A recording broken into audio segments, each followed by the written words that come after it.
81777778。Hello， 大家好，歡迎喺 FM 99.7嘅女當家男當家直播室，繼續有 Susan 為你主持啦，亦都開心咧。今朝就請嚟一位男當家，等我介紹下呢一位男當家先吓，就係時昌迷你倉嘅行政總裁時景恒先生 Kelvin 嘅。早晨 Kelvin 你好啊，早晨 Susan， 好多謝你咧，今朝能夠嚟到我哋電台啦，就同我哋傾下偈嘅咁。咁咧，其實而家咧就即係見到嗱迷你倉咁啊，相信有好多人咧都知道係咩嚟㗎啦咁。咁但係至於譬如可能由好多年前啦，係即係2001年啦，係咪嗰陣時候咧，你就開始咧有個咁嘅概念啦。哇！而家其實都差唔多10年㗎咯喎。係啊，眨眼。咁啊，你係一個好年輕嘅人啦，我見到啊，無論咧你嘅外表啊、樣貌咧都係好年輕嘅。點解嗰陣時譬如01年嘅時候咧，會有一個咁得意嘅概念嘅咧？其實我哋屋企係有部分生意係做工廠做塑膠袋嘅，咁嗰陣時我出邊做嘢啦，咁後尾2001年好似科網股爆破咧，咁我都俾人 lay off 啦，咁就間廠亦都轉咗去大陸嗰邊，咁整下我哋有個工廠喺度就空置咗喺度，咁就嗰陣時得閒，咁點搞咧？咁就聽講，即係聽樓上講，上面都租咗俾幾個小販擺下嘢，咁都收幾千蚊，即係攞啲鐵絲網間住，咁我咪都係抄下佢咁樣做啦。咁越租越多，原來發覺日本啊、美國係一個好大嘅生意嚟嘅，咁我就將我哋嘅 business model 就仿製於佢哋咁做咯。係因為而家好多亦都有廠下咧，就話變身有好多唔同嘅 proposal 啦亦都又有真係好多唔同嘅諗法啦，係嘛？咁但係至於你話迷你倉啦，你覺得而家見到譬如你未來嘅趨勢又會係點咧？因為譬如喺同行咧，我相信亦都有好多你知啦，通常一有個 market 喺度咧，跟住自不然有好多唔同嘅競爭對手咧，就喺度慢慢咁樣出現啦。你點樣睇呢一個行業？同埋你覺得如果喺一個咁嘅行業裏邊啦咁點樣可以突圍而出咧？或者係點樣可以繼續去即係保持嗰個競爭優勢咧？可唔可以同我哋分享下咧 Kelvin？我諗Susan 你都知道香港地係地少人多噶啦，而且啲新嘅樓越推越多咧，但係就即係實用面積比個建築面積都係比較細少少啦。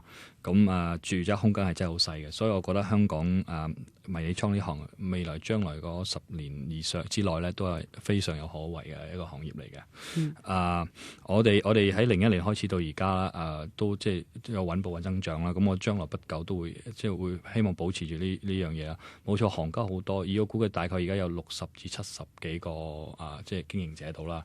咁但係即係相比嘅需求都唔係好多，即係相比家庭佔有率都唔超過3%，所以我覺得差唔多10%或者20%都係一個即係 OK 嘅數目嚟嘅咯。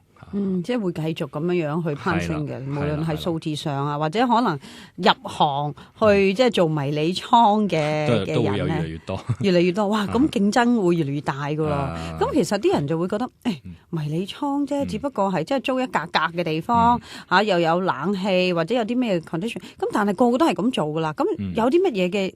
即係競爭優勢或者有需要，譬如個市場好啦，當然亦都有咁嘅即係市場嘅空間啦。咁始終都會 saturate 嘅一日噶嘛。咁但係點樣可以喺呢一個咁嘅市場咧？始終香港你話即係雖然地少人多啫，每一個人可能住嘅地方係好狹窄，咁可能變咗必然要有一個即係有個少少嘅倉庫咧，俾佢哋去擠嘢啦。咁但係點樣可以真係喺呢個行業嗰度繼續去保持嗰個即係個競爭咧？我諗呢樣嘢亦都要即係思考下。咁Kelvin 有冇啲 tips 或者一啲乜嘢嘅可以同你分享下嘅咧？我覺得有幾樣嘢比較緊要啲啦。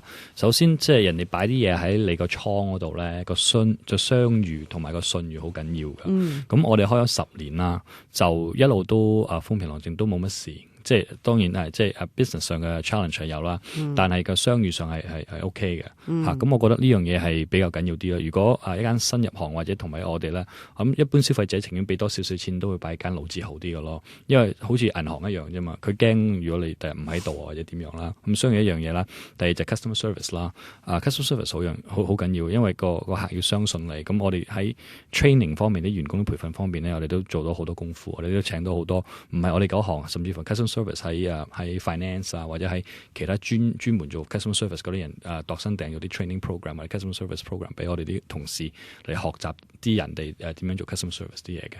咁第三就係 marketing 啦，因為始終呢一行係新興嘅，咁好多人即係覺得係就可能擺屋企嘢或者擺文件嘢係咁多，咁其實有好多 niche market 都需要迷你倉嘅，譬如啲裝修師傅啊，佢可能擺工具啦，譬如啲 expo 啊嗰啲人嗰啲擺嗰啲 exhibition stands 啊嗰啲啦，咁甚至乎我哋最新出咗紅酒倉嗰啲啦，咁有啲擺紅酒咯，所以好多唔同 niche market 我哋都會可以不斷做推廣嚟expand 我哋嘅 market base 咯，不斷咁樣去即係 explore 新嘅市場。我諗香港地最緊要都係創新啊。同埋一樣嘢，頭先阿 Kelvin 你提到好啱嘅，嗰個相遇啊嘛，尤其是即係講真，唔識你噶嘛，係咪先？未必個個係識你噶嘛，你啲客戶，咁點解要擠啲自己可能而家唔緊用嘅，可能都係其實可能係即係屋企有係寶貴嘅嘢噶嘛，可能甚至乎我見我有啲朋友咧，淨擠啲畫啊等等嘅嘢擠喺度，咁都要譬如你哋嘅 security 啊，或者甚至乎係講緊嗰個即係個信譽點樣樣咧，即係啲人要安心擠喺你度，咁啊，正如好似頭先你話齋去銀行，即係保險箱係啲好非常非常貴重嘅嘢，但係唔代表話擠喺個倉啲嘢唔貴重嘅喎，呢一樣嘢我相信亦都係即係好緊要㗎嘛。我哋第一我諗歷史悠久係緊要啦。咁第二我哋都好多部分都係開始自置物業啦。咁自置物業一個即係個優勢嚟㗎啦，因為佢驚可能為咗業主唔租俾你或者咁樣啦。第三就係我哋亦都開始即係好多同業嗰啲 awards 啊或者啲 cert 嗰啲，我哋都開始 explore 緊可唔可以攞啦。我哋最近攞咗香港個品牌局嗰個會員而家 apply 緊佢個品牌啦。